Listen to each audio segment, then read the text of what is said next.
ini kau terus buang dia tanpa apa-apa usul, tanpa ada beri apa-apa peluang untuk dia berubah, maka kau telah membuang dia dengan cara tidak baik. Aku nak bercerita juga berkenaan dengan underperformance punya isu, okey? Sebab underperformance ni antara alasan-alasan yang famous digunakan oleh pihak majikan untuk memecat seorang pekerja.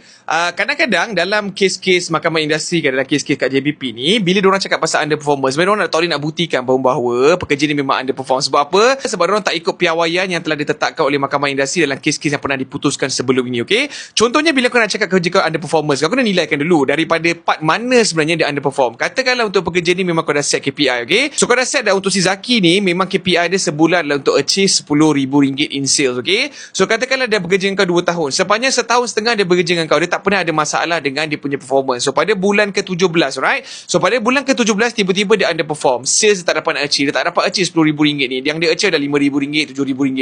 Masuk bulan kedua pun sama. Dia tak dapat achieve RM10,000 ni. Dia achieve cuma RM2,000, RM3,000.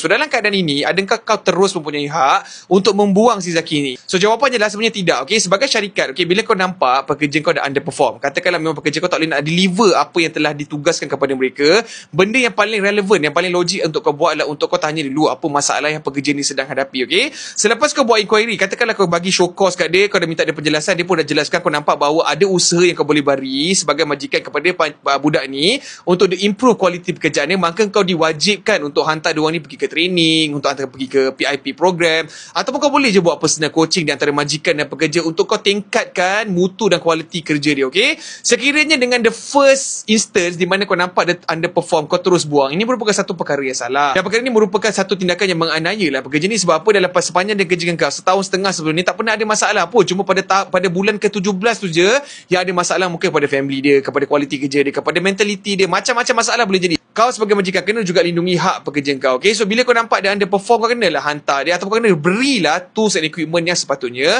untuk tingkatkan, seperti aku kata tadi, mutu kualiti kerja dia, okay? Sekiranya dalam keadaan ini kau terus buang dia tanpa apa-apa usul, tanpa ada beri apa-apa peluang untuk dia berubah, maka kau telah membuang dia dengan cara tidak sah. Dan sekiranya pekerja ini ingin berkehendak, dia boleh bawa kes ini kepada pihak Jabatan Perhubungan Perusahaan, di mana kes ini akan didengari untuk satu kes pembuangan tidak sah. Sebab apa? Kau tak ikut piawaian yang telah ditetapkan, iaitu kau kena bagi ruang dan peluang kepada pekerja ni sekiranya kau nak pecat dia atas faktor underperformance, alright? So kepada majikan atau pekerja yang mungkin terlihat video ni, aku mohon untuk korang share kepada kawan-kawan korang supaya kita tidak buat kesilapan yang sama, supaya kita tidak mengundang rasa tidak puas hati di antara majikan dan juga pekerja, alright? Bye-bye.